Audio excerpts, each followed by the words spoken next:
Halo, selamat siang Pak Sabto.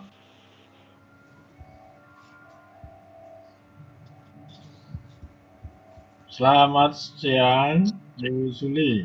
Ibu ya, Ibu Zuli. Halo, apa suara saya sampai? Selamat siang Pak. Ya, selamat siang. Is, menunggu ini baru on proses teman-teman. Iya, iya, iya. Iya, iya. Ya, Selamat siang, Pak dosen. Assalamualaikum. Waalaikumsalam. Iya. Selamat. Ini di Jogja sedang. Ini di mana ini, Bu? Di Wates Di ya? di Wates, Pak. Oh, kelas. Berarti ini kelas Wates gitu ya? Oh, iya, iya. Iya, kelas Wates. Iya. Saya mematikan video karena takut ini karena di Jogja ini sedang anginnya kencang banget. Jangan sampai jaringannya bermasalah. Jadi untuk kelancaran akses gitu. Oke, Pak, nggak Pak. Iya. apa-apa. Yang penting kedengar suaranya, Pak. Ye, matur nuwun.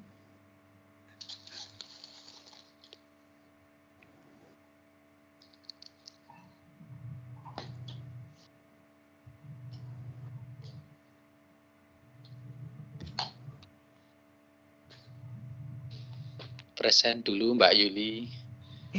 Oh iya, expression dong, Dek. Iya, Udah, Pis. jadi Udah. di LMS kita itu sudah ada presensi. Ini apa namanya? Slide LMS-nya kelihatan ya punya saya ini. Atau apa yang nampak di tempat? Kelihatan Pak. Kelihatan ya? Kelihatan. Iya.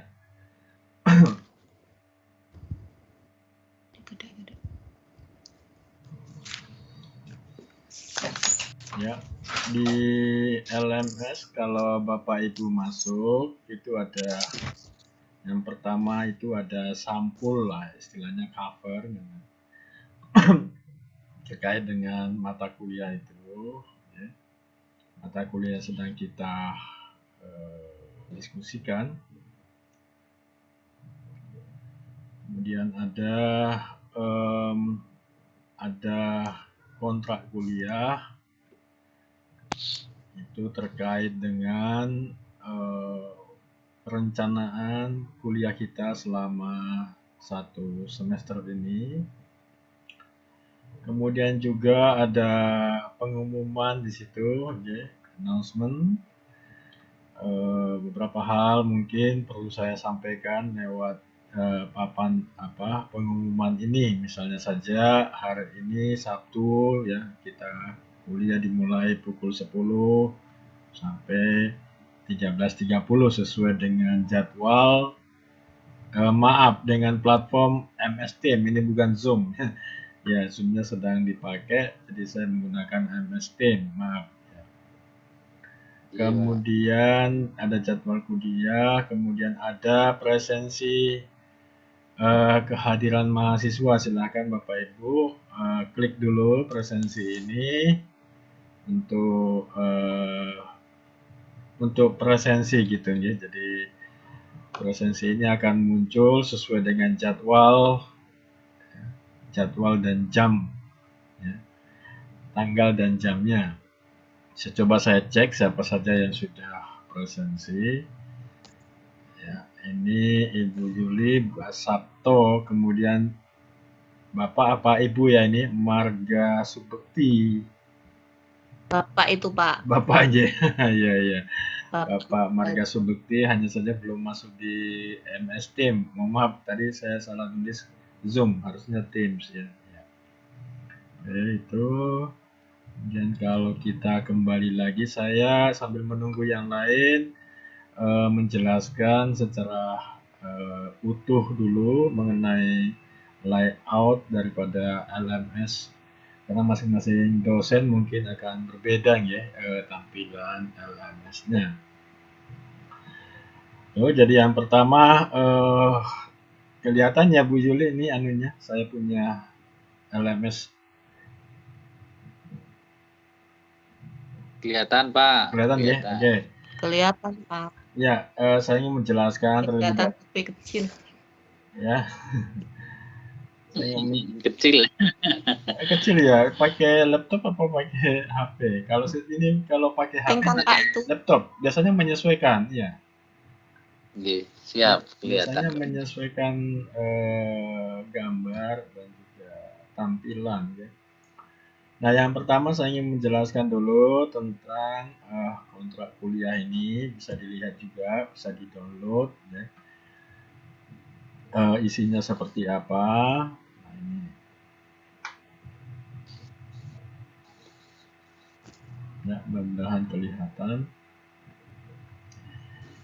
Ya, kontrak kuliah itu isinya antara lain adalah mengenai sistem penilaian kita yang diterapkan di Fakultas Ekonomi dan Bisnis, khususnya di Prodi Magister Manajemen. Ada 4 komponen di dalam penilaian kita. Yang pertama itu adalah tugas-tugas atau aktivitas-aktivitas dalam 1 minggu atau 2 minggu ke depan. Itu poinnya, bobotnya adalah 20%. Kemudian presensi juga ketentuannya itu bobotnya adalah 10%. Kemudian sisanya UTS dan UAS. UTS ujian tengah semester setelah kita mengikuti perkuliahan selama 7 sesi, ya. Itu sebanyak 35%. Demikian juga dengan UAS, ujian akhir semester juga 35%. Di totalnya 100%. Jadi ini bobot masing-masing komponen nilai akhir. Kemudian konversi nilainya, karena kita nanti nilainya dikonversi ke dalam huruf, ya. Ada A minus, B plus, ya, B minus, ya. Nah, kalau S2 biasanya nilainya minimal B, ya. Kalau C, B minus atau C itu atau C ya kalau tidak salah, itu harus mengulang, ya. Nah, kita harapkan di kelas kita ini ya paling tidak maksimal lah nilainya, ya, A atau A minus gitu. Nah, kalau A ya, kalau A itu poinnya antara 80 dari 100 dan sampai 100 dari total penjumlahan komponen penilaian. Kemudian disusul A minus, lalu ada B plus, lalu ada B. Nah, harapan kita semuanya nilainya A. Insya Allah, ya. Amin. Amin. Nah, Amin, Pak. kemudian di dalam kontrak kuliah ini juga ditampilkan bahan atau materi kuliah kita, ya, yang kita sepakati di sini. Yang pertama sekarang ini pendahuluan atau introduction, ya, penjelasan tentang kontrak kuliah, kemudian penjelasan tentang LMS, ya, dan seterusnya. Kemudian secara umum kita bahas mengenai hukum dan etika bisnis serta isu-isu yang terkait dengan topik itu. Kemudian yang kedua ada pengertian hukum atau mengenal hukum, dan seterusnya ada 14 topik di sini. Ada hukum bisnis pada pertemuan yang ketiga, pada topik yang ketiga, sesi yang ketiga. Kemudian ada hukum perjanjian, yang memang hukum perjanjian ini adalah dasar daripada hukum bisnis, ya. Kita tahu bahwa transaksi-transaksi bisnis itu diawali dengan perjanjian. Ya, perjanjian yaitu kesepakatan dua pihak. Jual beli itu kan mesti ada dua pihak. Nah, di dalamnya kita akan bahas tentang syarat sahnya perjanjian, kemudian jenis-jenis perjanjian, ya, dan seterusnya. Kemudian di topik berikutnya ada hukum perusahaan. Kita tahu bahwa ada badan usaha yang berbadan hukum, juga ada badan usaha yang bukan badan hukum. Nah, ini di tengah masyarakat kita kan masih banyak yang belum paham apa sih bedanya antara badan usaha yang bukan badan hukum dan juga badan usaha yang berbadan hukum ya. Termasuk di dalamnya adalah BUMN. Dan seterusnya kita membahas sampai topik yang ketujuh ya. Topik yang ketujuh, lalu kemudian ada UTS, ujian tengah semester. Kemudian berikutnya nanti di sesi setelah UTS ini juga ada 7 topik yang kita akan diskusikan, yaitu ada hukum e-commerce, ya, apa itu online shopping, ya, seperti misalnya Tokopedia, Lazada yang sekarang sedang marak, ya, sedang naik daun, apalagi di tengah pandemi COVID-19 saat ini banyak masyarakat kita, konsumen kita itu yang memanfaatkan pembelian online. Dan seterusnya ada juga hukum perlindungan konsumen, ya, ada hukum tentang persaingan usaha tidak sehat. Ya, di sini nanti kita akan membahas berbagai macam kasus. Ya. Sebagai contoh misalnya kasus antara Honda dan Yamaha yang melakukan kartel untuk menguasai, memonopoli penjualan kendaraan roda 2 khususnya ya, khususnya Matic. Seterusnya sampai topik yang ke-14 ya. Ada hukum tentang hak kekayaan intelektual. Namun demikian kita akan membahas 3 macam saja, ada 7 sebetulnya ya. Ada hak cipta, ada hak merek, hak paten, kemudian hak desain, ya, hak geografis dan lain sebagainya. Namun di kesempatan nanti kita akan membahas 3 yang utama di dalam bisnis, ya. Hak cipta, hak merek, dan hak paten.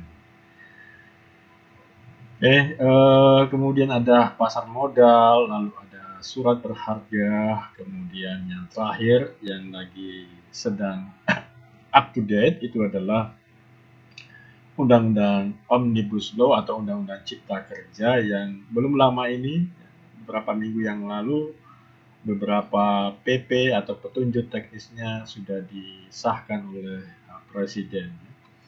Undang-Undang Cipta Kerja yang menimbulkan banyak kontraproduktif, banyak protes dan lain sebagainya. Baik, itu 14 topik yang akan kita diskusikan nanti, Pak Ibu.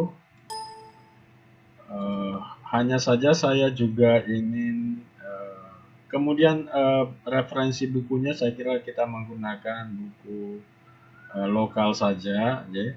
Itu bukunya Pak Budi Untung dengan judul Hukum dan Etika Bisnis, penerbitnya Andi. Kemudian saya akan pindah dulu.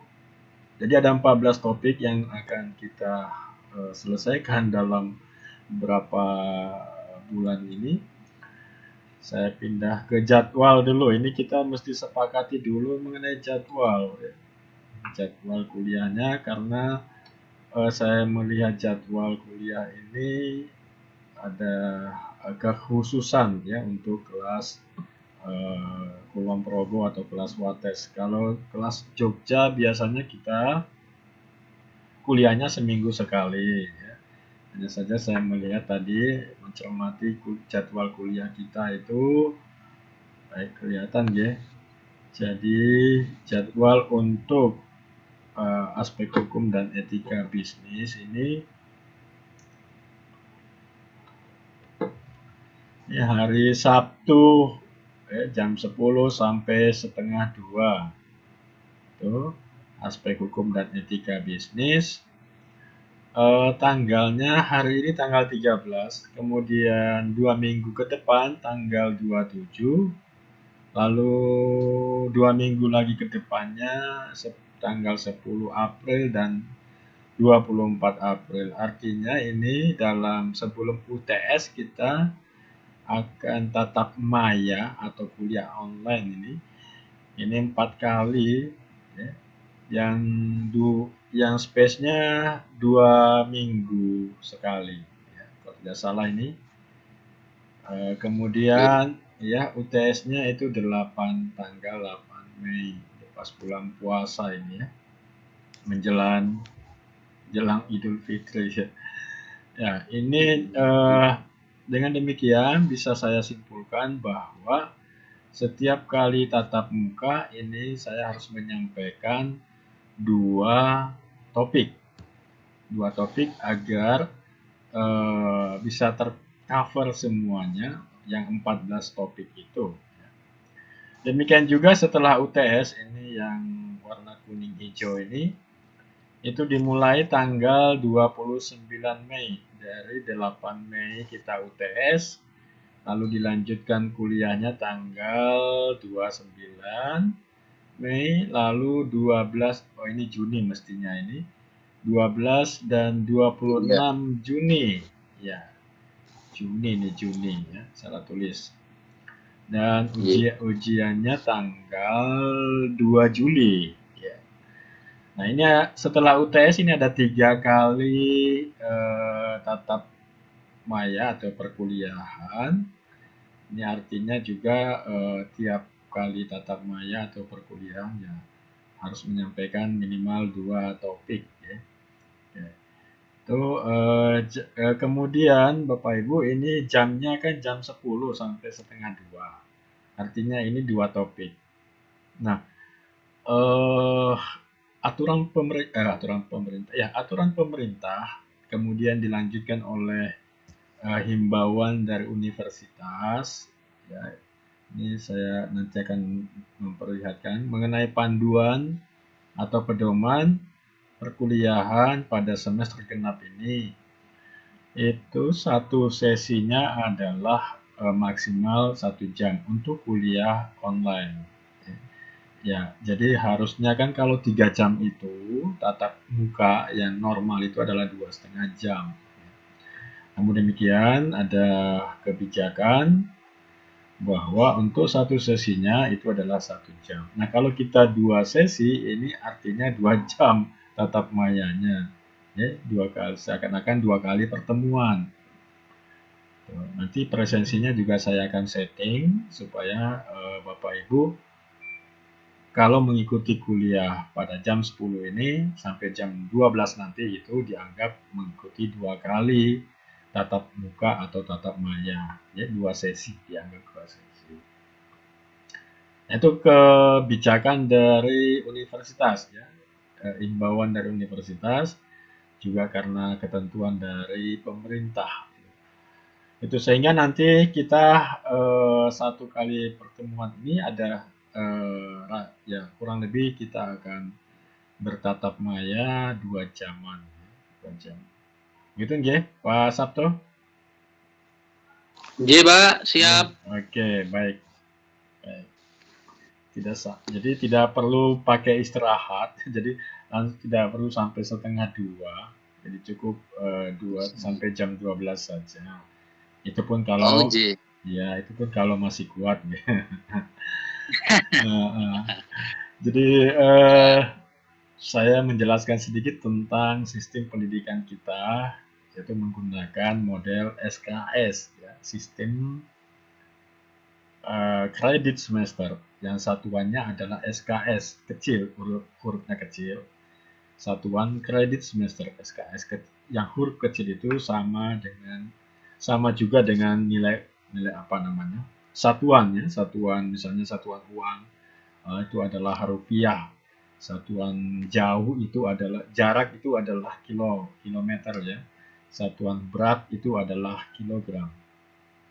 Nah, demikian juga sistem pendidikan kita, setiap mata kuliah itu diberi bobot. Jadi misalnya saja mata kuliah kita ini bobotnya 3 SKS. 3 SKS. Nah, 3 SKS ini maaf, 1 SKS itu ekuivalen atau setara dengan 3 jam. 3 jam pembelajaran dalam 1 minggu. Jadi kalau 3 SKS ya, itu artinya 9 jam. Atau dengan kata lain, mahasiswa yang mengambil mata kuliah dengan bobot 3 SKS itu minimal mengalokasikan waktunya selama 9 jam dalam 1 minggu untuk menguasai dan memahami mata kuliah tersebut. Itu maksudnya SKS itu seperti itu ya. Nah, 9 jam itu terbagi menjadi 3 bagian. 3 jam yang pertama itu adalah tatap muka di kelas ya, dalam kondisi normal.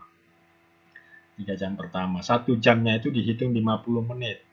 Jadi sehingga kalau 3 SKS itu sebanyak 150 menit atau 2,5 jam. Itu tatap muka di kelas, ketemu dengan pembimbing, ketemu dengan dosen gitu ya. Nah, 3 jam yang kedua itu jadi mahasiswa mengalokasikan waktunya 3 jam yang kedua itu adalah menyelesaikan atau dengan kata lain menyelesaikan mungkin ada tugas-tugas yang diberikan oleh dosen ya. Kemudian 3 jam berikutnya itu menambah wawasan ya yang terkait dengan mata kuliah atau topik yang dibahas sebelumnya dengan membaca artikel di media atau mungkin melihat acara di televisi atau apa saja sumber dari mana saja ya, yang berkaitan dengan topik itu. Atau gampangannya adalah 6 jam itu digunakan untuk ya, menyelesaikan tugas-tugas, kemudian ya menambah wawasan gitu ya, yang sesuai dengan topik-topik yang sudah diberikan oleh pembimbing atau dosen.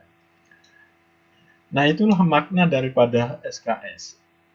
Ya, jadi kalau 3 SKS itu adalah bahwa 9 jam ya, dalam 1 minggu, ya dalam 1 minggunya itu digunakan untuk mengopok-opok, ya mengotak-ngatik mata kuliah yang bersangkutan dalam rangka memahami dan menguasai.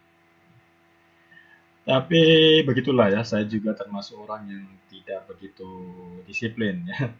Mengerti tentang makna daripada SKS, tapi ya kalau kadang-kadang juga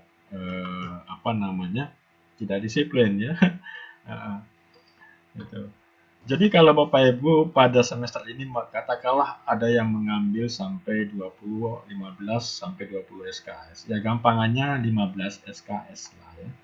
Itu artinya bahwa 45 jam ya.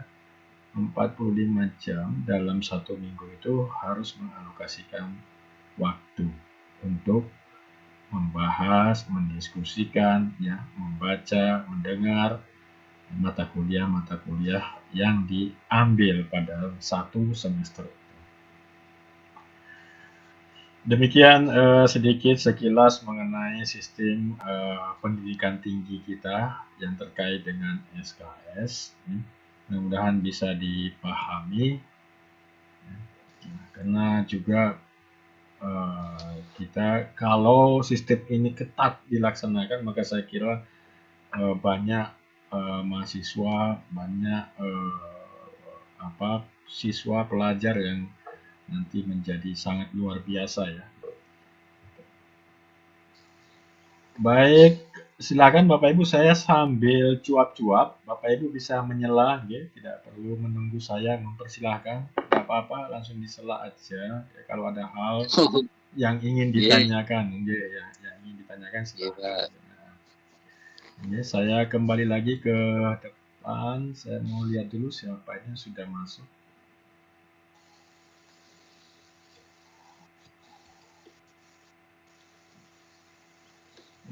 Ada Pak Marga, Ibu Marjiati ada ya, Pak Sabto, ya Pak Juli. Oke, ada 4 orang. Kalau saya ya Pak, tapi mohon maaf ini ya, sinambi jadwal vaksin di puskesmas, jadi mohon maaf saya ya. Masuk presensi sudah, cuman ini saya sambi, mohon maaf sekali. Oh ya, dengan Bu Marjiati ya.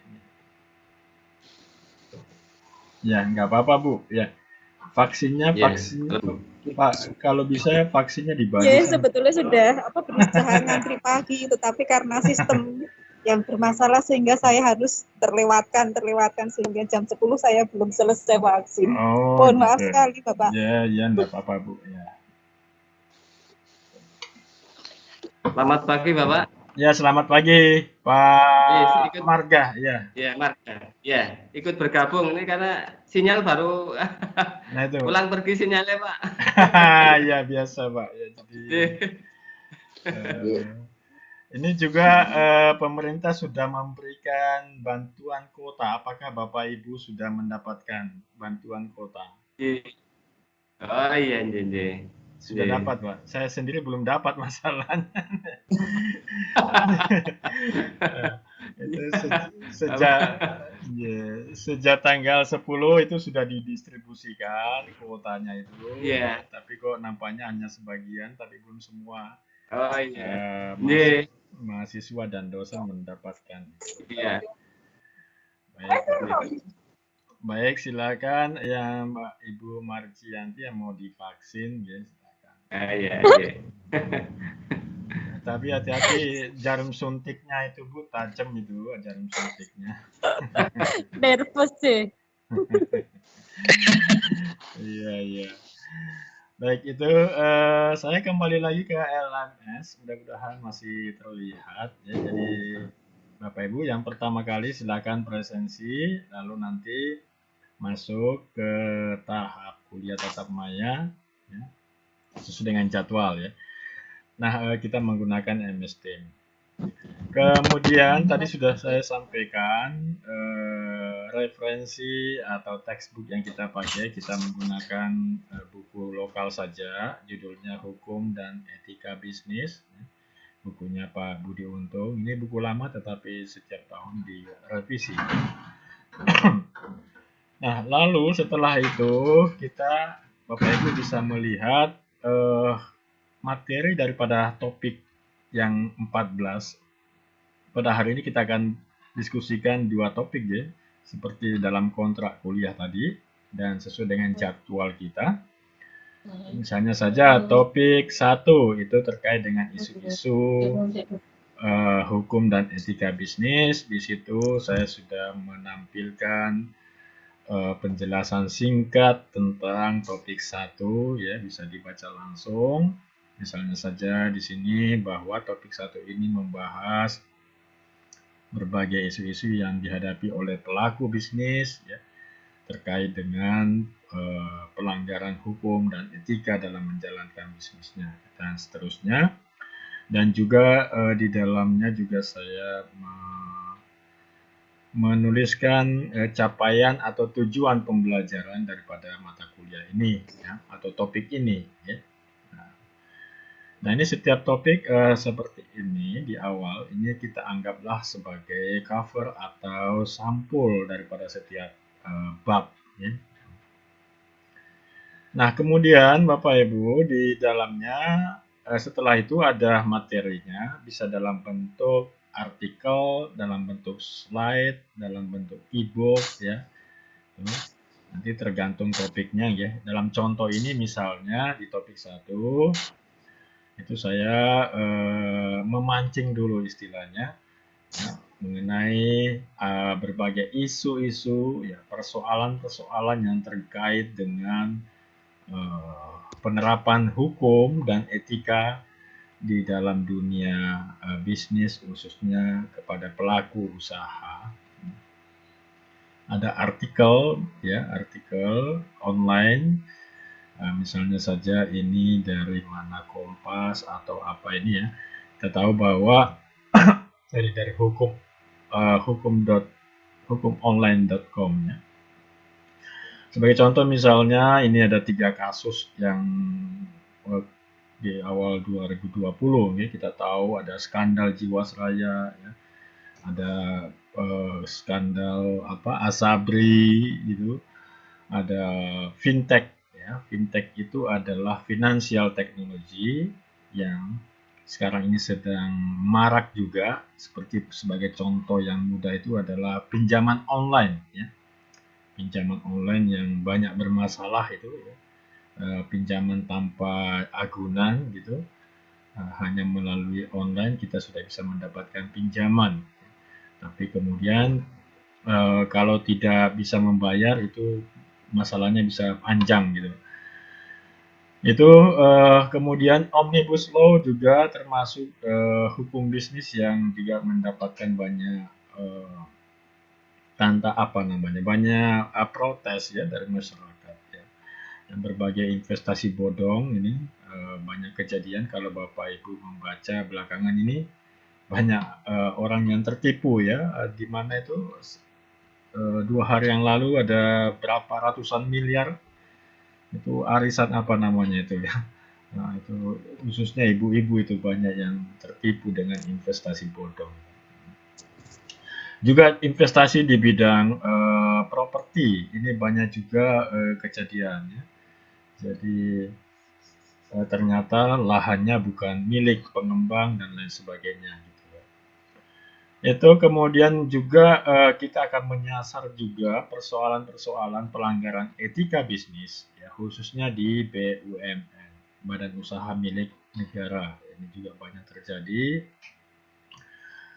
di mana Pak biasanya karena mereka biasanya monopoli ya. BUMN ini biasanya memang menguasai satu produk dan dia memonopoli dan diberikan fasilitas oleh pemerintah ya, sehingga kadang-kadang etika dan hukum itu diabaikan ya. Dan nanti banyak contoh di sini di dalam artikel ini. Nah, kemudian juga ada tulisan ya, bisa dilihat ada beberapa contoh sedikit mengenai pelanggaran etika bisnis ya. Nah, yang lain adalah terkait dengan pemahaman ataupun pengertian tentang bisnis.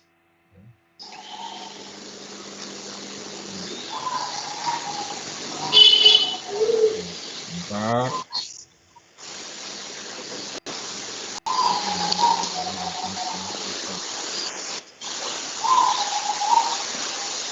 Ya, saya matikan dulu.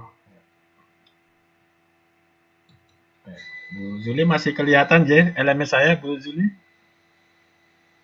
Pak, masih kelihatan Pak. Ya, saya harus selalu mengkonfirmasi ini.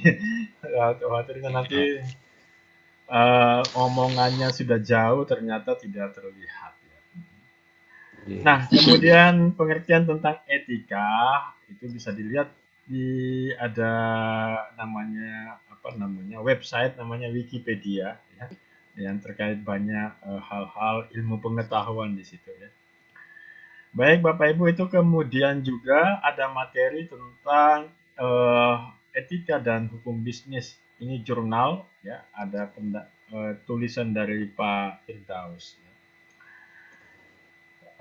Seterusnya ada juga hubungan antara etika, ekonomi, dan hukum. Nah, selain materi-materi yang saya katakan tadi, juga kami juga menyertakan materi dalam bentuk video pengayaan atau video pembelajaran. Ada beberapa video untuk menambah wawasan kita ya. Sebagai contoh misalnya saya klik dulu videonya ya, ini ya, kita tunggu. Nah, misalnya ini. Nah, video ini Bapak Ibu saya ambil dari beberapa sumber antara lain dari YouTube ya. Nah, dari pihak-pihak luar gitu. Misalnya contoh mengapa pengusaha harus melek hukum ya, harus paham tentang hukum. Lalu juga ada definisi hukum dagang ya, karena hukum bisnis itu awalnya dari hukum dagang ya, yang kitabnya disebut dengan Van Koophandel dalam bahasa Belanda, atau kitab undang-undang hukum dagang yang itu adalah peninggalan kolonial, peninggalan Belanda ya. Tapi sebagian masih kita gunakan di Indonesia. Sebagian pasal-pasal di dalam hukum dagang peninggalan Belanda itu kita masih gunakan sampai saat ini. Kemudian juga ada tentang etika bisnis, ya, dari kasus Garuda Indonesia. Nah, seperti apa kasusnya? Silakan Bapak Ibu bisa mengklik gambar ini untuk melihat videonya. Dan beberapa ini saya tampilkan ada berita dalam bentuk dari stasiun TV, ya, misalnya dari CNN, dari TV One, ya, Metro TV dan seterusnya. Ya. Ini terkait dengan kasus laporan keuangan Garuda, ya. Ini kan tidak etis, ya. Di laporan keuangannya diterapkan pada saat ini hukum dagang zaman mendadak itu. Baik. Kemudian juga ada, nanti silakan dilihat Bapak Ibu beberapa video ini. Saya juga menampilkan video dari siapa ini? Siapa ini Pak Ustadz? Kok lari Pak Ustadz lagi? Agim, kok malah kok lupa, tiba-tiba lupa. Ya, ini karena lama tidak melihat beliau, ya, sudah pernah sakit, kena COVID juga. Agim gitu, ya, ini dari sisi agama lah, ya, mungkin melihatnya bagaimana etika bisnis itu dari sisi agama. Ya, itu beberapa video. Saya kembali lagi ke atas.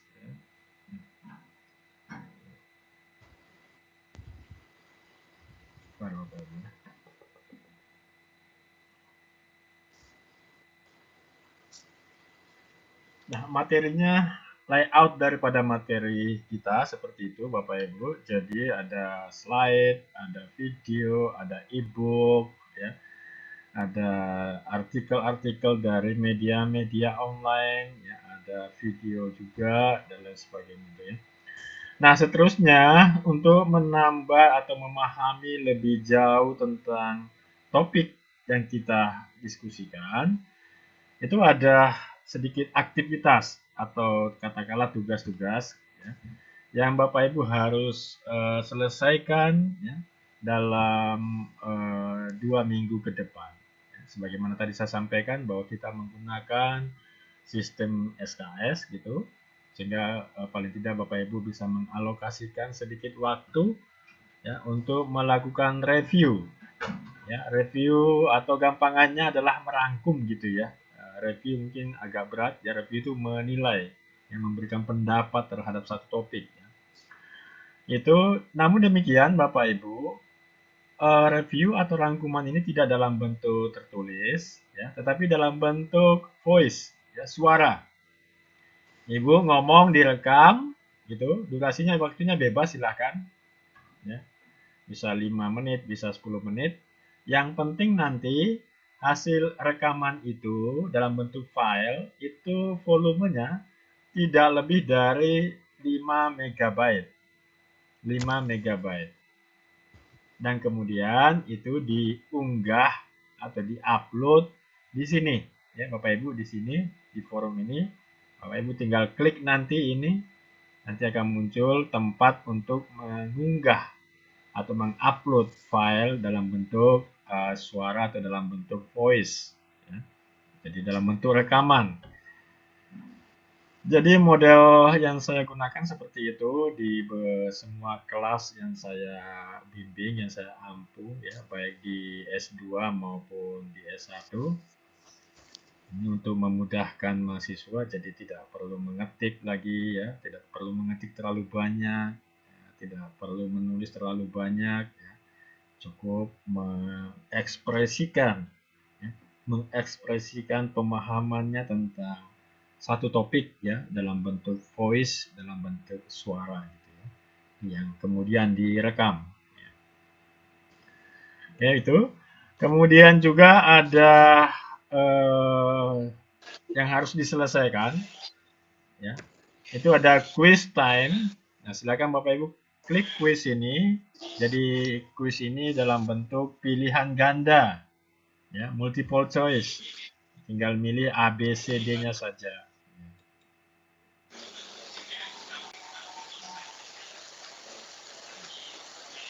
Ya, sebentar Bapak Ibu ya. Oke.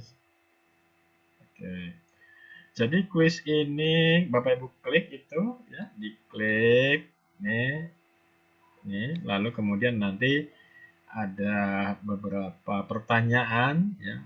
Ini untuk mengingat-ingat saja kembali apa yang telah dibaca di dalam materi topik ini. Ini pilihan ganda A, B, C, D. Kemudian berikutnya adalah ada diskusi ya. Nah, misalnya contoh saja di dalam diskusi ini ya, di dalam diskusi ini saya klik diskusinya. Ini nanti saya akan memancing dulu ya. Misalnya ini etika bisnis. Ini saya sudah membuat di sini etika bisnis ya. Nah, Bapak Ibu bisa menanggapi ini ya. Melakukan replay misalnya. Ini misalnya menurut saudara pentingkah etika dalam berbisnis? Nah, ya penting. Mengapa penting? Nah, silakan ditanggapi ya Bapak Ibu. Nah, siapapun boleh menanggapi tanggapan atau yang lain, ya, saling menanggapi ya boleh. Namanya juga diskusi ya. Ada yang setuju, ada yang tidak ya. Yang penting logikanya, argumentasinya, alasannya itu logis. Nah, semua diskusi-diskusi ini tentu saja akan mendapatkan reward ya. Saya akan memberikan juga poin ya setiap diskusi. Jadi intinya setiap tugas akan mendapatkan poin ya, mendapatkan nilai. Oke, itu saya kira sementara Bapak Ibu, apakah ada yang ingin ditanyakan dari penjelasan layout LMS hukum dan etika bisnis ini? Silakan Bapak Ibu. Untuk yang kuis tadi Bapak, mohon izin itu dimulai kapan Bapak? Atau mungkin besok pagi atau sewaktu-waktu sudah bisa? Ya. Atau menunggu perintah? Ya, otomatis biasanya kalau kuliah sudah berlangsung itu sudah terbuka, sudah bisa dikerjakan. Ya. Jadi sesuai jadwal. Nah, kemudian ini saya memberikan kebebasan waktunya sampai kuliah berikutnya. Ya, ya. Nah, jadi ya kalau kuliah berikutnya kan 2 minggu lagi ya silakan. Tapi jangan sampai lupa Bapak Ibu, nanti kalau lupa nanti itu tertutup by system ya. Jadi ada deadline-nya langsung tertutup saya ya. Langsung nggak bisa dibuka lagi dan kemudian ini bisa diulang, diberi kesempatan mengulang 2 kali. Jadi kalau dirasakan nilainya masih kurang, nanti bisa diulang lagi. Pada waktu yang sama atau pada waktu yang lain. Oke, itu Bapak Ibu. Iya, Pak, bisa dipahami, Pak. Oke, terima kasih Bu ya. Nah, kemudian topik yang kedua kita masuk pada pengertian hukum, sama juga ya. Apa namanya tadi? Apanya itu? Layout daripada topik ini ya. Ada slide, ada video, dan ada beberapa aktivitas yang harus kita selesaikan dalam 2 minggu ke depan. Ya. Nah, coba saya buka slide-nya.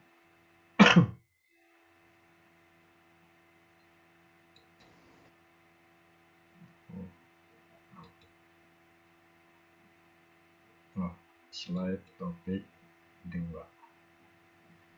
Ya. Ketika kita membuka slide topik 2, klik gambarnya, ya, gambar topik 2. Nanti akan muncul file slide-nya. Tapi slide-nya ini dalam bentuk PDF. Jadi setelah menggunakan PPT, PowerPoint, itu kemudian saya mem-PDF-kan supaya agak ringan gitu ya filenya. Kalau PDF-nya kadang-kadang volumenya agak besar dan ketika kita tampilkan di Zoom atau di MS Teams itu kita agak kesulitan, agak lambat. Nah, ini Bapak Ibu materi kita yang topik yang kedua mengenai hukum. Ya. Terlihat ya Bu Yuli, Pak Marga? Terlihat, Pak. Ya, baik. Sebelumnya saya ingin bertanya dulu, kalau Bu Yuli itu latar belakangnya atau apa Bu ya? Atau mungkin yang satunya. Saya dari hukum, Pak.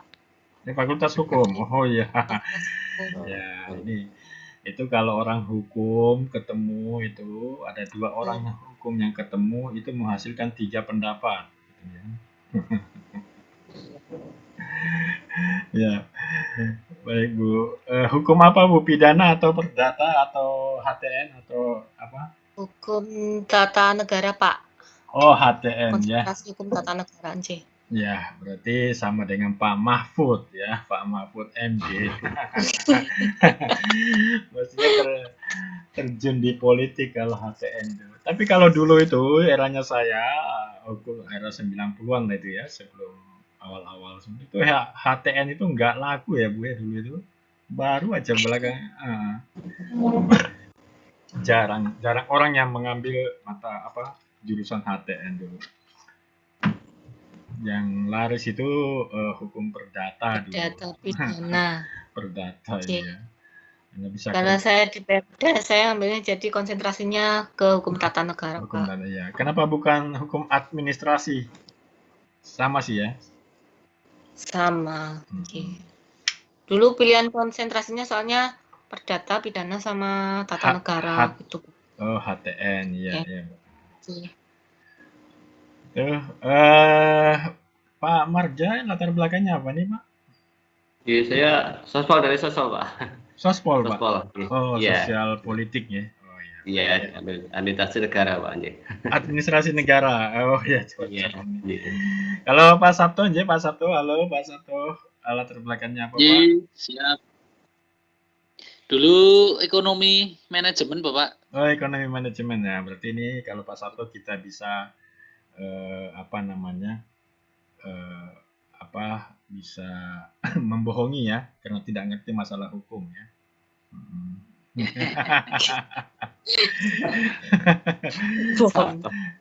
Hukum itu kan suka bohong gitu ya. Tapi kalau HTN enggak ya. Pelintir-pelintir ya Pak ya. Lah iya dipelintir, diplesetkan loh. Contohnya itu orang sudah mati bisa jadi terdakwa ya lucu toh ya. Ada ya Pak ya? Orang sudah mati terdakwa jadi tersangka. Ada Pak, tersangka. Nah itu makanya namanya juga hukum ya. Bisa saja tergantung katanya Pak Mahfud ya tergantung pasalnya gitu kata Pak Mahfud. Itu tergantung pasalnya yang mana yang mau dikenakan malahan. Ini ya repot ya. Khususnya hukum pidana. Kemudian ada Bu Margianti tadi ya. Bu Margianti, halo Bu. Sama dengan Mas Sabto dari ekonomi juga. Oh, dari ekonomi juga. Manajemen di MSDM. Oh, ngerti. Baik, ya. Baik Bapak Ibu, mari kita belajar tentang hukum ya. Hukum. Karena hukum. Jadi kita ini adalah saya ingatkan bahwa kita belajar tentang hukum positif.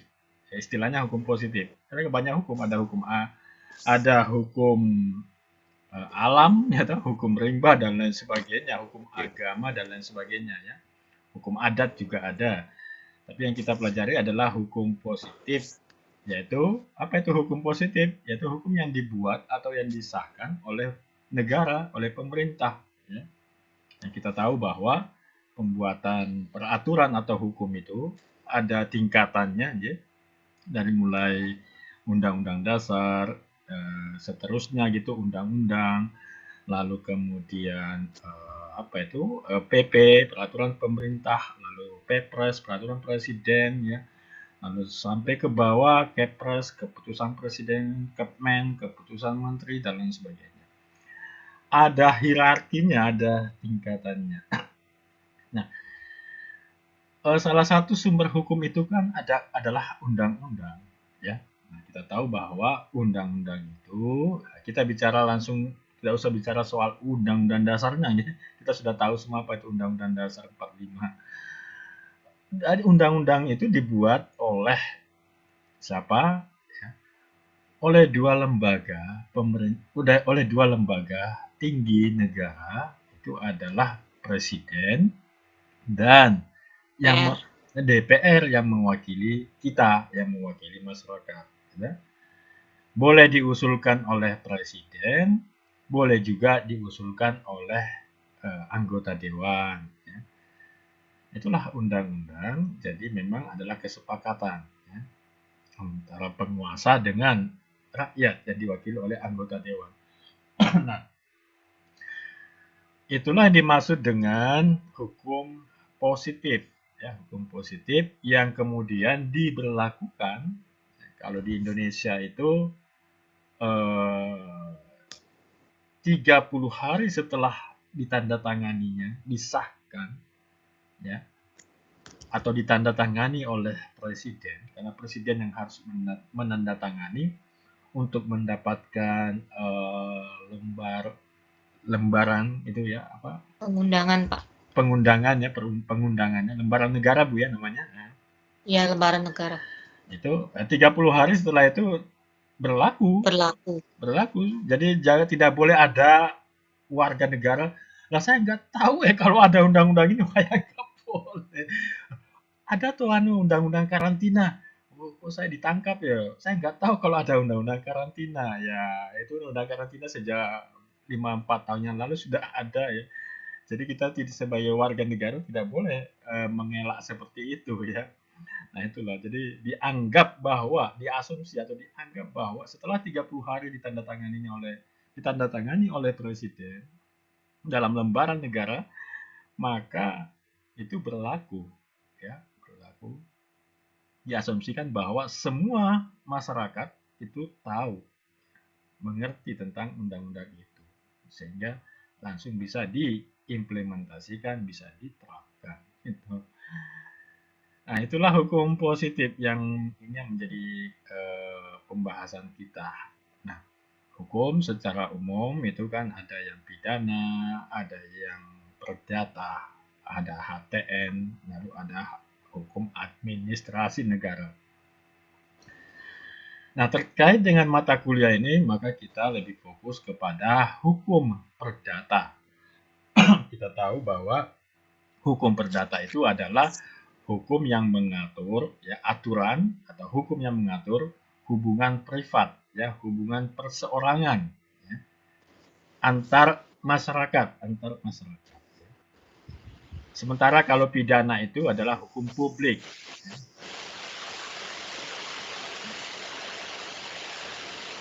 Oke, saya nantikan dulu ya. Jadi hukum pidana itu adalah hukum publik ya. Itu adalah aturan antara penguasa dengan masyarakat. Misalnya ada kejadian pencurian, itu pidana. Yang ngurusi adalah penguasa, pemerintah. Ya. Gitu. Nah, sementara kalau soal bisnis, itu masuk dalam ranah hukum perdata.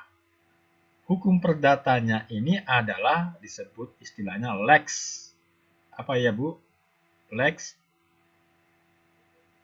Lex generalis, ya, lex general, bersifat umum di dalam hukum perdata itu tentang urusan bisnis. Nah, yang lex spesialis atau yang bersifat khusus itu diatur di dalam KUHD, Kitab Undang-Undang Hukum Dagang, atau tadi saya sebut apa istilah bahasa Belandanya itu, Van Kopenhandel, ya.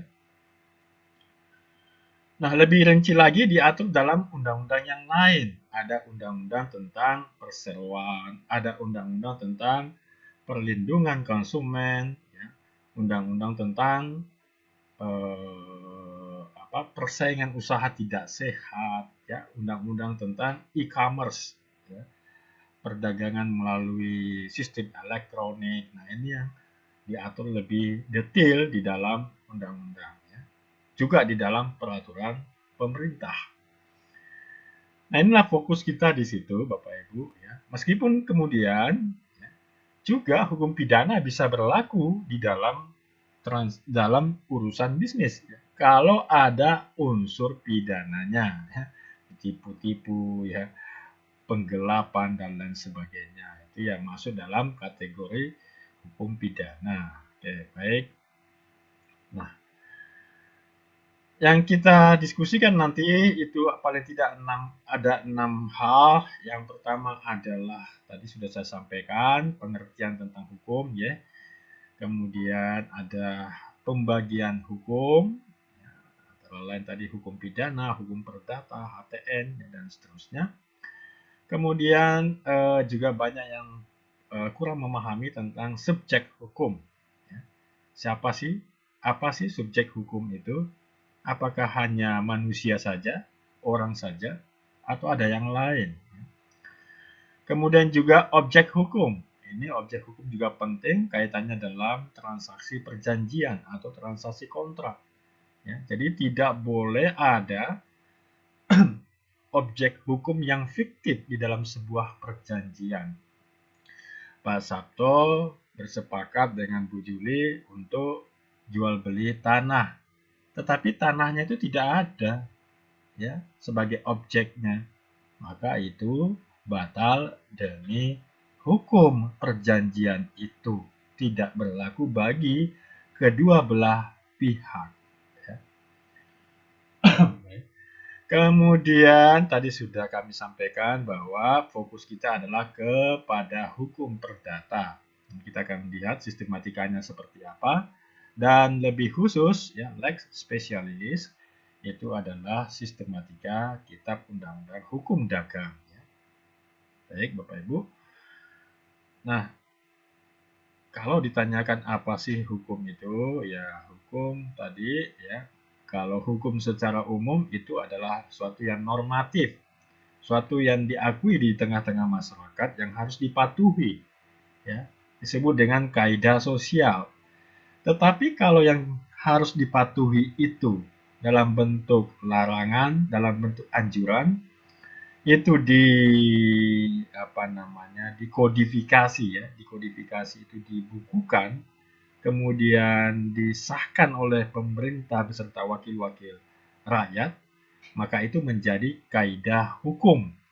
Kaidah hukum artinya bahwa siapa yang tidak mematuhi, ya, norma-norma itu, kaidah-kaidah sosial itu, maka dia akan mendapatkan sanksi. Sanksi menggunakan K, tidak menggunakan G, ya, sanksi.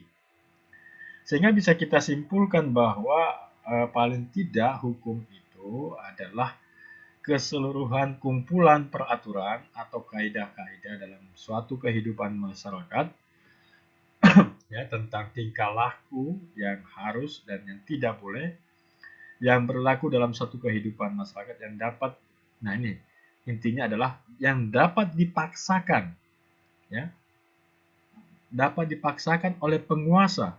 Penguasa boleh memaksakan hukum itu berlaku. Oleh karena itu saya sampaikan tadi bahwa kita tidak boleh mengatakan, wah, saya nggak tahu ya kalau ada undang-undang ini. Nah, aturannya mengatakan 30 hari setelah disahkan oleh Presiden, maka seluruh rakyat Indonesia dianggap, diasumsikan, mengerti, mengetahui tentang peraturan atau tentang undang-undang ini. Nah, itu. Oke. Nah, demikian. Nah, di dalam hukum selain dipaksakan, ada unsur dipaksakan, juga ada sanksi. Nah, oke.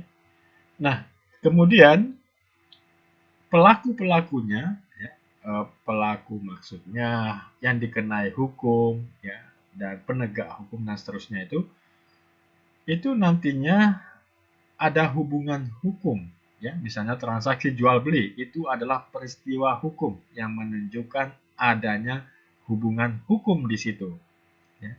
Transaksi jual beli, ya, ada hubungan hukum di situ, ada perbuatan hukum di situ yang ada konsekuensi atau akibat hukumnya. Apa saja? Yaitu ada hak dan kewajiban. Penjual punya hak dan punya kewajiban. Demikian juga pembeli punya hak dan punya kewajiban. Ya. Apa itu? Ya, penjual punya hak untuk menerima ya sejumlah uang atau sejumlah balas jasa atau sejumlah pembayaran atas barang yang dia jual. Demikian juga punya kewajiban, yaitu menyerahkan barang yang dijual. Ya. Demikian juga dengan pembeli ya. Sebaliknya juga pembeli juga punya hak dan kewajiban. Nah, ini contoh mudahnya seperti itu ya. Baik. Nah, Bapak Ibu, supaya hukum itu punya punya kekuatan, karena tujuan daripada hukum itu kan intinya adalah adanya keadilan. Itu saja tujuan utama daripada hukum, yaitu keadilan. Ya, di antara berbagai macam masyarakat. Oleh karena itulah Jepang itu, kalau Bapak Ibu membaca sejarah ya, ketika dibom atom itu kan Jepang hancur ya, hancur total. Nagasaki dan Hiroshima hancur. Lalu Kaisar Hirohito waktu itu hanya 3 hal yang dia tanyakan kepada pembantu-pembantunya ya, pada menterinya. Apa itu? Ada berapa pendidik atau guru atau dosen yang masih hidup? Kemudian yang kedua, ada berapa banyak tenaga kesehatan atau dokter atau perawat yang masih hidup? Nah, yang ketiga yang ditanyakan adalah ada berapa hakim yang masih hidup? Artinya, Kaisar Hirohito itu sangat yang menjunjung tinggi keadilan. Itu ya. Hanya 3 hal itu yang ditanyakan oleh Kaisar ketika mereka dibom atom oleh Amerika. Dan tidak lama kemudian Jepang bangkit kembali. Kalau kita kan susah ya, presidennya nanyanya lain. Nah, tadi sudah saya sampaikan tujuan hukum itu. Waduh, baik, masih lengkap ini. Oh ya, masih lengkap. Saya khawatir saya ngomong terus ternyata semuanya sudah menghilang. Masih lengkap ya? Ya, Pak Ma. Monitor nih, Pak. Masih Masih lengkap. monitor terus. Monitoringnya. Ya, silakan Bapak Ibu, silakan nyelutuk atau bisa menyangga saya, ya, bisa menyampaikan sesuatu juga tidak apa-apa, ya. Ya, tidak perlu dipersilahkan, langsung aja. Ya. Nah, saya sambil minum kopi ini, silakan Pak Marga minum kopi juga kalau memang ngantuk. Siap, Bapak.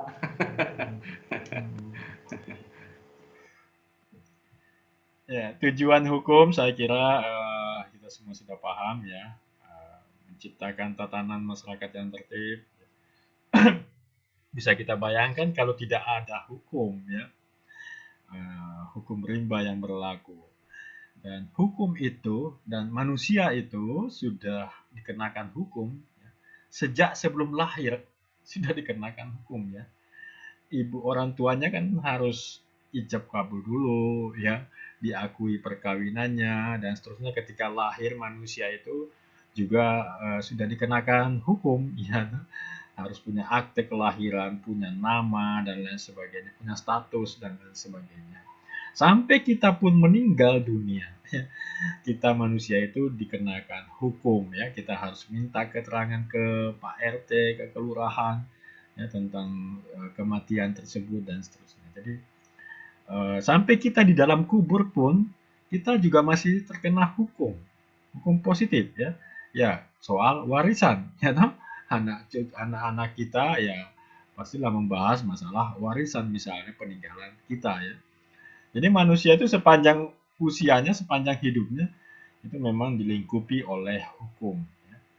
Nah, bisa dibayangkan kalau hukum tidak ada. Lalu itu saya kira. Kemudian berikutnya, penggolongan hukum. Ada berbagai macam hukum yang sifatnya material dan formil ya, ada ius constitutum dan ius constitutum. Hukum yang tidak tertulis dan tertulis. Ada yang lex generalis, saya sampaikan tadi, itu yang bersifat umum. ada yang lex spesialis, ada yang pembagian berdasarkan hukum publik dan hukum privat. Nah, fokus kita adalah pada hukum publik dan hukum privat. Dan kemudian lebih jauh adalah pada lex generalis dan lex spesialis. Nah, lebih jauh lagi kita fokus kepada hukum privat yang saya sampaikan tadi. Misalnya hukum perdata dan hukum dagang. Ya. Nah, hukum perdata tadi adalah bersifat lex generalis, bersifat umum, mengatur ya hubungan antar perseorangan secara umum. Di situ ada hukum mengenai perkawinan, ada hukum mengenai benda, ada hukum mengenai warisan, ada hukum mengenai status seseorang, ada hukum mengenai bisnis. Makanya disebut sebagai lex generalis, hukum yang bersifat umum.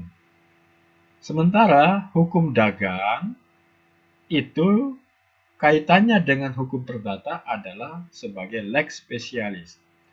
Khusus, ya, spesial membahas masalah perdagangan, masalah bisnis, ya, masalah pajak, masalah tata buku, masalah surat berharga, masalah pendirian perusahaan. Itu diatur di dalam KUH perdagang, hukum dagang, ya.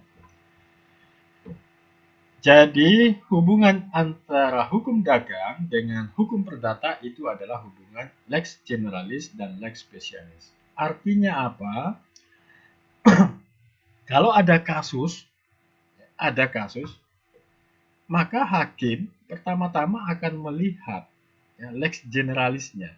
Secara umum kasus ini masuk kemana? Dia masuk ke hukum pidana atau hukum privat? Kalau dia masuk ke hukum privat, maka dilihat lex spesialisnya. Ini masalah apa toh? Oh, masalah utang piutang. Oh, utang piutang berarti dia lex generalis. Dia diatur di dalam hukum perdata. Oh, masalah ini masalah ternyata barang yang dibeli itu tidak sesuai ya dengan iklan atau dengan gambar yang ditawarkan kepada konsumen. Oh, kalau ini masuk dalam bisnis ya, hukum dagang. Di KUHD ada nggak? Oh, belum ada. Ya, ini cari lagi lex spesialisnya yang lebih spesialis lagi apa? Oh, di dalam hukum perlindungan konsumen ada ini aturannya. Ya, bahwa produsen itu dilarang atau penjual itu dilarang mengiklankan, menjual sesuatu yang tidak sesuai dengan yang diiklankan atau yang ditawarkan kepada konsumen. Ada di dalam hukum perlindungan konsumen, Undang-Undang Nomor 8 Tahun 99. Inilah lex spesialisnya. Paham ya penggunaan lex generalis dan lex spesialis. Ini dari sudut ilmu hukumnya. Biasanya hakim melihat seperti itu. Kemudian berikutnya pengertian tentang subjek hukum. Subjek hukum itu tidak harus manusia, tidak harus orang. Tetapi badan hukum juga menjadi subjek hukum. Ya, badan hukum itu apa saja? Koperasi, PT, ya, yayasan. Ini adalah badan hukum yang kedudukannya sama ya dengan manusia, dengan orang di hadapan hukum, yaitu ya keduanya ini menjadi pendukung hak dan kewajiban, atau dengan kata lain dapat dibebani hak dan kewajiban. Ya, paham ya? Jadi ada dua jenis subjek hukum. Ya, kita orang pribadi ya, bisa punya hak dan juga punya kewajiban. Dan yang lainnya adalah lembaga yang berbadan hukum. Apa saja itu? Antara lain yayasan, ya, kemudian PT, ya, perseroan terbatas, kemudian koperasi juga berbadan hukum, ya. Kemudian ada lagi BUMDes, ya, badan usaha milik desa. Itu nanti setelah secara utuh Undang-Undang Cipta Kerja ini berlaku, itu akan menjadi sebuah badan hukum. Gitu ya. Nah, persoalannya badan hukum itu apa sih? Nah, kita akan bahas nanti pada topik yang ketiga, ya, pada topik minggu yang akan datang. Baik, Bapak Ibu, ada diskusi atau ada pertanyaan sampai di sini? Mohon izin Pak, mungkin sedikit ada 3 pertanyaan ini terkait yang dibahas tadi. Ya. Silakan, Pak. Yang pertama Bapak, mungkin dalam hukum dagang tadi, apakah kalau ada pihak yang dirugikan itu semacam misalnya atau label atau mungkin hak paten itu dilanggar oleh seseorang, itu jika tidak melaporkan, apakah ada lembaga khusus yang bisa melaporkan Bapak? Kemudian yang kedua terkait menampakkan efek samping misalnya pada rokok itu. Saya lihat kalau di rokok itu ada peringatan pemerintah. Nah, dan mungkin ada produk-produk lain yang tidak menerapkan peringatan seperti itu, apakah itu bisa terkena Sanksi. pasal hukum gitu Pak? Mungkin itu dulu Bapak. Ya, baik, terima kasih Pak. Terkait dengan hak merek, hak cipta, hak paten, ya, ini 3 hal yang berbeda Bapak. Ini masuk dalam hukum hak, namanya hak hak kekayaan intelektual, ya. Haki, kita biasa kenal dengan istilah haki, ya, intellectual property right, ya. Mungkin yang dimaksud tadi hak cipta atau hak merek. Kalau hak Ya, ya, yang banyak hak merek mungkin Pak. Ya, yang kasusnya banyak itu hak cipta dan hak merek, ya. Kalau hak paten, jadi begini Pak, hak cipta itu ya suatu karya seseorang itu ya, karya original asli, ya, asli. Misalnya lagu, saya membuat buku, ya, saya membuat puisi, itu masuk dalam kategori hak cipta. Sementara hak merek itu adalah ya merek itu, ya. Merek itu misalnya kasus ayam geprek bensu, ya. Lalu Pak Min, ya, lalu kalau di Jogja dulu ada kasus Dagadu, ya. Itu merek, ya. Kemudian hak paten itu untuk industri, ya. Kalau Bapak menemukan suatu proses mesin apa begitu, ya, mesin yang bisa membuat padi atau beras menjadi lebih bagus dan sebagainya, itu dimintakan hak paten, itu namanya paten. Jadi proses produksi, ya, untuk industri, itu hak paten. Nah, kalau tadi disampaikan, kalau ada pelanggaran ketiga-tiganya, ya, yang lebih banyak itu adalah hak merek dan hak cipta. Termasuk juga hak paten juga. Hak paten itu misalnya juga ini Pak, Honda, merek Honda motor itu punya hak paten yang kalau standarnya kalau Honda itu di standar itu kan nggak nyala ya Pak ya, motor Honda. Iya. Nah, tapi merek lain kan tetap nyala, Yamaha misalnya. itu kan tetap. Nah, itu teknologi itu dimiliki oleh hanya Honda. Itu namanya hak paten. Jadi perusahaan lain tidak boleh, ya. Nah, kembali ke masalah tadi, kasus mengenai hak merek atau hak cipta. Nah, kalau tidak ada yang melaporkan, apakah ada lembaga yang ini? Tidak ada, Pak. Jadi hak merek dan hak cipta itu hak pribadi, ya. Pemerintah tidak tahu, itu tidak masuk dalam ranah pidana. Jadi, jadi kalau pidana pun ada 2, nggih, perbuatan pidana itu. Ada yang pidana biasa, ada yang satunya apalagi Bu Juli? Apa itu? Yang kalau tidak dilaporkan itu tidak ditindaklanjuti. Delik aduan. Delik aduan, ya ada delik biasa, ada delik aduan kan gitu. Kalau delik biasa, perampokan, pembunuhan, pemerintah penguasa diwakili oleh polisi langsung turun tangan gitu kan. Gitu. Tapi kalau perselingkuhan dan lain sebagainya, kalau tidak ada delik yang mengadukan ya tidak diusut sama pemerintah, sama penguasa ya kan. Gitu. Nah, demikian. Nah, apalagi ini hukum masalah privat, masalah perdata. Ya pemerintah kalau ngurusi semua nggak sanggup, Pak. Nggak sanggup itu. Misalnya ya, Iya. nggak sanggup itu. Misalnya kasus ayam geprek bensu gitu kan. Ya, kalau polisi ngurusi itu ya kalau kecuali kalau ada unsur pidananya itu baru ya. Ya, tapi kalau hanya perselisihan mengenai pengakuan tentang merek, tentang hak cipta, maka itu oleh masing-masing pihak. Ya.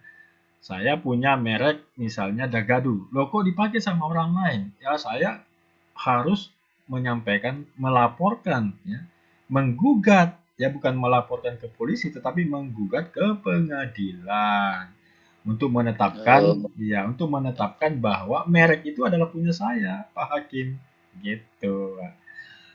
Ya karena tidak ada unsur pidananya.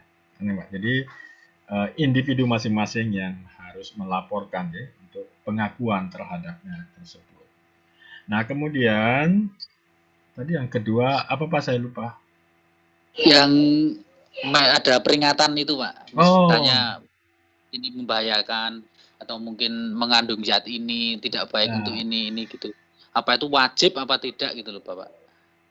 Kalau kita melihat, ya Pak, nanti mungkin di topik yang ke-10 apa yang ke-8 itu ada kita membahas mengenai hukum perlindungan konsumen.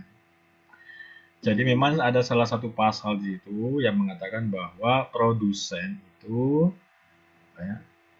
produsen dilarang untuk menyampaikan di dalam satu label usahanya bahwa produk ini punya kemanjuran ini, punya ini dan ini semuanya. Nah, kemudian itu tidak boleh ya.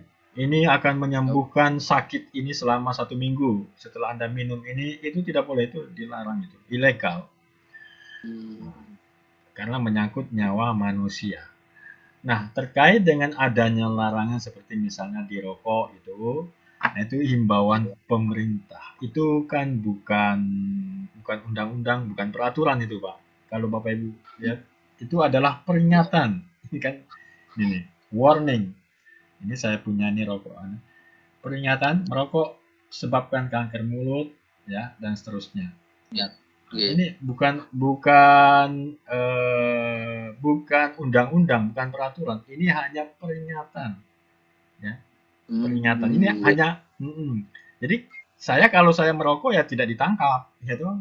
Tapi kalau saya sakit itu urusan pribadi. Oh sudah diperingatkan kok ya. Itu maksudnya. Iya. Jadi ini semacam maklumat. Iya, dalam konteks hukum itu disebut maklumat yang tidak punya konsekuensi atau akibat hukum. Nah, ini yang menjadi perdebatan. Perdebatan ketika Kapolri bulan yang lalu itu membuat maklumat. Maklumat apa itu? Yang kemudian tentang apa itu, Pak? Pak, skala mikro tentang pembatasan ya, Pak ya. Ya, pembatasan. Iya, pokoknya itu. Nah, itu tidak punya konsekuensi hukum itu maklumat. Kalau tidak dilaksanakan ya nggak apa-apa. Tapi kan disalahartikan gitu. Nanti kalau enggak nanti dipidana dan lain sebagainya gitu. Nah, itu maklumat itu tidak sama saja dengan peringatan sebetulnya. Ya, tidak punya konsekuensi hukum. Ya, karena pribadi ya atau jabatan itu tidak boleh membuat undang-undang gitu. Yang boleh membuat peraturan itu kan penguasa secara kelembagaan ya, presiden dan dewan. Demikian saya kira logikanya Pak yang bisa saya jelaskan. Siap, terima kasih Pak. Baik, masih ada 2 slide ini. Nah, objek hukum. Oh, ada pertanyaan Pak? Menurut saya Pak. Ya, monggo. Pak Bu Marji ya, Bu Marjati. Ya, silakan Bu Marjati. Silakan Bu. Bu Juli apa siapa nih? Bu Marji, Pak Marjiati. Oh, nggih, monggo Bu. Halo? Monggo. Ya, halo silakan Bu. Terkait nun sewu, terkait sesuatu hal yang sudah dipatenkan terhadap suatu produk. Apakah produk lain juga bisa memakai paten tersebut? Misalnya seperti tadi dicontohkan bahwa ketika di Honda itu readingnya masih off mati gitu, tetapi di produk yang lain sudah on gitu. Apakah bisa katakanlah Yamaha itu akan meng-off-kan produk seperti yang berlaku di Honda begitu Pak? Bisa Bu, bisa. Oh, Tetapi kan nggih. ada royaltinya. Harus Oh, membayar. Iya, kalau Ibu Oh, menciptakan sesuatu, lalu mau digunakan oleh orang lain boleh. Tetapi hak miliknya masih sama Ibu. Boleh silakan pakai ini nggih. teknologi saya, tapi bayar lo ya royalti Oh, gitu. Atau oh, Ibu atau juga jadi itu termasuk jadi hak paten itu adalah termasuk dalam kategori hak tertinggi di dalam hukum. Itu termasuk sebagai hak milik si penemu, ya, si penemunya. Oh, Hak milik atau hak eigendom dalam bahasa Belanda. Seperti misalnya Bapak Ibu, saya contohkan persamaannya ya, supaya bisa dipahami. Seperti rumah. Rumah itu kita punya sertifikat. Siapa yang punya nama di dalam sertifikat itu, maka dialah sebagai yang mempunyai hak terhadap rumah tersebut. Rumah itu oleh pemilik mau dirombak, mau dibongkar, mau ditinggali, mau dijual, mau mau dibakar sekalipun, ya, asal tidak merugikan pihak ketiga, pihak lain, itu tidak masalah Bu dalam hukum, boleh. Nah, itulah. Nah, sama juga dengan hak paten tadi. Saya mau memberikan izin kepada pihak lain untuk menggunakan, boleh, ya, boleh. Tapi bayar loh ya royalti. Nah, ini saya menemukan susah, itu banyak biayanya, gitu ya, toh. Atau Ibu atau Ibu mengatakan saya tidak mau siapapun Anda mau bayar berapapun saya tidak akan memberikan izin untuk menggunakan teknologi ini. Nah, boleh juga. Nah, mungkin Honda mungkin seperti itu, ya. Mau dibayar berapapun dia nggak mau karena nanti kalah saingan dan lain sebagainya. Karena disitulah keunggulan kompetitif daripada Honda yang memiliki hak paten tersebut. Karena hak paten itu bagian dari juga keunggulan kompetitif. Nah, seperti itu Bu ceritanya. oh, nggih. Terima kasih sekali Bapak. Ya, cuma ada kasus seperti Dagadu. Dagadu itu punya hak cipta. Mungkin masih ingat kasusnya beberapa 10 awal-awal Dagadu. Dagadu anu Bu ya, tahu ya Bu ya, yang merek kaos itu. Ya, itu kebetulan anak-anak muda yang iseng melukis, membuat gambar, lalu kemudian jadi top, jadi terkenal kaosnya gitu. Nah, kita waktu itu menanyakan, Mas, kok nggak dimintakan hak mereknya ini? Nanti ada yang ngambil loh. Loh, nggak apa-apa, kita ya bagi-bagi rezeki toh Pak. Kita yo kan dulu banyak yang menggunakan. Yang asli kan hanya ada di Malioboro Mall dan di mana tuh daerah Jeti sana tempatnya. Terus pedagang-pedagang di Ngasem, di Malioboro itu kan pakai merek Dagadu semua, ya kan? Karena Dagadu sudah terlanjur terkenal. Dia nggak mau itu, si siapa itu, nggak apa-apa, kita bagi-bagi rezeki, ya. Jadi bayangannya waktu itu anak-anak muda itu membagi-bagi rezeki sama pedagang kaki lima, ya, yang silakan pakai merek Dagadu gitu. Tetapi kemudian ada pengusaha yang jeli. Pengusaha dari Bekasi waktu itu, dari Jakarta, ya. Itu kemudian memintakan hak mereknya ya kepada pemerintah, kepada Menkumham, Menteri Kehakiman dan HAM waktu itu, Dirjen Perdata, ya, Dirjen Hak Cipta, sehingga dia mendapatkan hak ciptanya, hak mereknya itu, si pengusaha itu. Sehingga apa? Malah justru Dagadu yang asli itu harus bayar royalti kepada pengusaha itu kalau mau menggunakan merek Dagadu. Gitu ceritanya Dagadu itu ya. Jadi ceritanya bahwa siapa yang pertama kali mengajukan pendaftaran atas merek atau atas hak paten atau atas hak cipta tadi, maka dialah yang diakui sebagai pemilik. Iya, Bu. Jadi kalau Ibu menemukan sesuatu, menciptakan sesuatu, membuat merek sesuatu, itu secepatnya didaftarkan, dimintakan hak mereknya, hak ciptanya, atau hak patennya. Nah, di kampus kita Jana Badra, itu ada di Fakultas Hukum yang melayani pengurusan soal seperti itu, Bu. Di Sentra Haki namanya, ya. Di kampus kita kalau Ibu mau mendapatkan hak cipta, hak merek, atau hak paten, itu nanti diuruskan, ya. Tidak begitu mahal sebetulnya biayanya.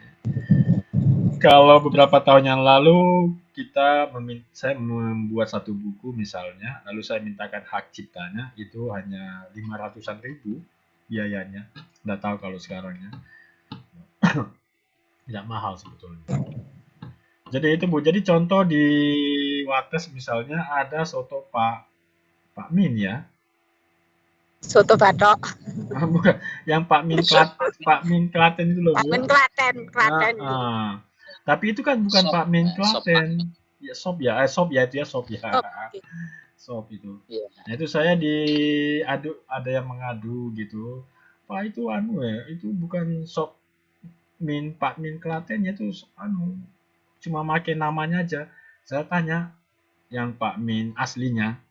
Nah, Anda itu sudah mengajukan hak merek sop Pak Min Klaten ini? Belum punya hak. Orang lain bebas makainya. Kalau belum punya hak mereknya, ya tidak bisa melarang orang lain, ya. Siapapun boleh menggunakan itu. Bahkan orang itu kalau mengajukan, bahkan dia sebagai pemilik nantinya. Bahkan yang asli, sop Pak Min asli Klaten ini, yang harus membayar royalti kalau mau menggunakan merek Pak Min Klaten itu. Nah, contoh juga misalnya beberapa waktu yang lalu, ya, sebulan yang lalu itu ramai juga mengenai merek apa itu Bensu itu, ya, ayam geprek Bensu. Nah, itu juga ramai. Baik, Bapak Ibu, saya lanjutkan sedikit satu halaman lagi. Ini silakan dibaca-baca aja, ya. Habis. Bagus, terima kasih. Selesai, Bapak Ibu. Dua topik sudah kita bahas untuk pertemuan kali ini. Bagaimana menutup? Ya, saya tutup dulu. Oke. Nah, kalau ada diskusi lagi, saya persilakan. Kita masih punya waktu. Ataupun kalau dirasakan cukup, ya kita cukupkan sampai di sini. Ada juga Ibu Septi, ya, Ibu Septi, ya. Kalau tidak salah kita ada berenam. Pak, satu lagi Pak. Ya, Bu Zuli, ya, Bu Zuli. Gimana, Bu? Ini Pak terkait dengan apa namanya hak merek tadi. Hak merek itu apakah gini kan Pak, ada kasus di Kulon Progo itu kan ada yang air mineral itu kan produknya PDAM. PDAM itu kan perusahaan perum nggih. Apakah itu tuh kalau didaftarkan hak mereknya itu kemudian royalti atau apa istilahnya itu bisa masuk ke kas dana Pemda Pak atau gimana? Itu kan dulu itu masih pembahasannya masih kontroversi tuh Pak. Itu hak royaltinya itu. Ya, Bu. Royalti terhadap merek itu tadi Pak. Ya. Di PDAM ya, Bu, ya? Nj. Pak Majio kalau nggak salah ya, Pak? Bukan, ya? Ya, Pak Majio sih Bapak. Yang sini Pak aduh lupa namanya. Oh ya. Pak Majio. Pak Jumantoro ya Mas ya? Ya, Pak Jumantoro. Iya, kebetulan beberapa bulan yang lalu kami pernah dihubungi untuk membantu itu air minum itu, Bu, ya, membuat studi kelayaan untuk air minum kemasan itu, ya. Nggak tahu kelanjutannya bagaimana. Ya, kami sempat membuatkan kajiannya. Iya, kajian proposal itu. Iya. Nah, niku kan dulu ikut pembahasannya toh Pak. Kita juga biar ya nek itu ke Pemda itu gimana bisa apa enggak gitu Pak. Jadi PDAM itu mendiversifikasi usaha, yaitu salah satunya membuat air minum mineral dalam kemasan itu. kemasan Nggih. itu. Nah, lalu dijual tuh Bu. Nah, Iya, PDAM itu kan badan usaha milik daerah Bu ya. milik daerah. Ya, terus Nggih. yang jadi masalah apanya Bu di sini? Itu loh Pak, hak royaltinya itu loh Pak. Itu masuknya ke Pemdanya apa kemananya gitu, apakah bisa ke Pemdanya gitu Pak? Yang kemasan tadi itu Bu, air kemasan tadi. Nggih, nggih, Nah, tentunya bisa masuk kas Bu, itu kan termasuk PAD tuh Bu ya. Kalau tidak harus nggih. di Oh, dalam undang-undang nomor peraturan PP nomor tahun 2019 nomor 12 kalau tidak salah, pengelolaan keuangan daerah. Salah satu nggih. PAD itu kan dari hasil pendapatan dari Dari eh, iya badan usaha dari milik itu. daerah itu Bu. Iya. Nah, Oh, saya tidak tahu persoalan seperti apa, tapi ini kan cuma diversifikasi, diversifikasi iya, usaha. Kalaupun nanti PDAM itu membuat katakanlah kantin, lalu mendapatkan keuntungan di situ, nah keuntungan itu mestinya bagian dari PAD. Kalau kita mengacu pada PP nomor 12 tahun 2019 tentang pengelolaan keuangan daerah. Nah, cuma, mungkin ada masalah lain mungkin Bu. Saya juga kenapa kalau anunya seperti itu kalau pemahaman saya. tapi Nggih. yang jelas royaltinya bisa masuk ke Pemda nggih Pak, kalau memang itu Nah, cara dipatenkan gitu nggih Pak nggih. nah ini yang saya maksud Bu, royalti yang Ibu maksud itu adakah pihak lain yang menggunakan merek tersebut atau bagaimana Bu? Hanya PDAM saja? Iya, PDM saja. Oh, berarti bukan bukan royalti kalau situ Bu, kalau saya maksud. Kecuali Istilahnya Pak.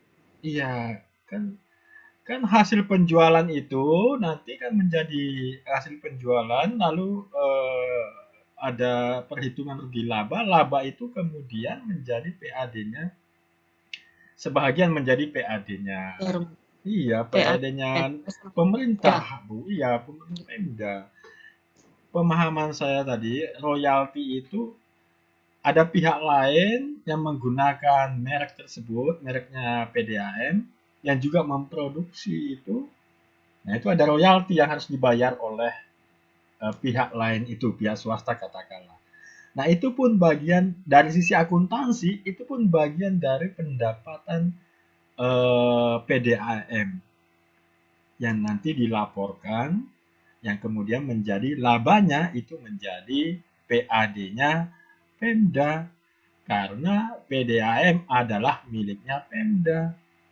Sahamnya, iya sahamnya kan Pemda punya. Iya Pak, Iya, penyertaan modalnya. penyertaan modalnya kan, penyertaan sahamnya kan pemerintah DPR. daerah. Iya. Wong kalau rugi juga pemerintah daerah yang nomboi kok. Ya tahu. Ya tahu Bu. Iya Pak, Ya, ikut nanggung itu Pak. ini nanggung malah disengaja biasanya sih rugi. Di tempat lain maksud saya, di tempat lain bukan di Kulon Progo. Kalau di Kulon Progo itu bagus. Saya kira begitu Bu Iya Juli. Pak. Nggih. Iya Pak, makasih Pak. Ya, jadi harus dibuat dulu Bu konstruksinya, konstruksi permasalahannya itu loh Bu. Lalu payung hukumnya apa? Nah, itu baru kelihatan di situ. Nah, kalau cuma diskusi gitu, nah ngomong gitu malah nanti nggak ketemu, nanti ada yang mempertahankan ini, ada yang mengatakan ini. Nah, harus dibuat dulu konstruksi bisnisnya seperti apa, lalu payung hukumnya apa, gitu. Nanti kelihatan di situ, Bu. Oh, jajan ini royalti atau pendapatan dari minuman kemasan ini yang masuk ke kasnya, masuk sebagai transaksi bisnis atau penjualan daripada PDAM. PDAM kemudian memasukkan sebagai hasil penjualan, lalu di akhir tahun kemudian membuat laporan keuangan, dan salah satunya adalah dalam bentuk laporan rugi laba. Kalau laba itu masuk sebagian masuk dari sebagai pendapatan PAD-nya. Ya. Iya, begitu Bu. Konstruksinya, konstruksinya gitu. Baik Ibu, ya. Ya. Baik Bapak Ibu, saya kira cukup sekian dulu pertemuan pertama kali kita ini. Ya. Halo, halo. Iya, Pak. Ya, ini menarik Ya, nih. Ya, Pak Sabto aja. Nanti apa mau dibuat grup WA atau cukup saya komunikasi dengan Pak Sabto saja? nanti saya lupa biar nanti langsung share Bapak. Oh, iya, monggo silakan. Iya, iya saya menurut aja ya. Kemudian sekali lagi saya ingatkan Bapak Ibu untuk presensi di channel mungkin Bu Septi mungkin belum presensi ya. Baik, terima kasih atas perhatian dan partisipasi dari Bapak Ibu. Mudah-mudahan pertemuan kita kali ini memberikan manfaat, ya, membuka wawasan kita. Saya juga Amin. saya juga tidak begitu menguasai penuh terhadap terkait dengan hukum ini.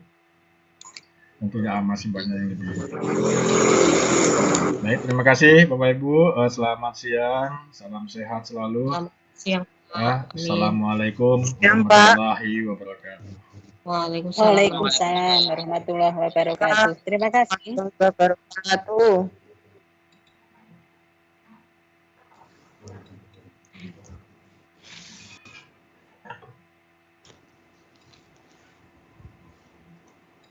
Terima kasih.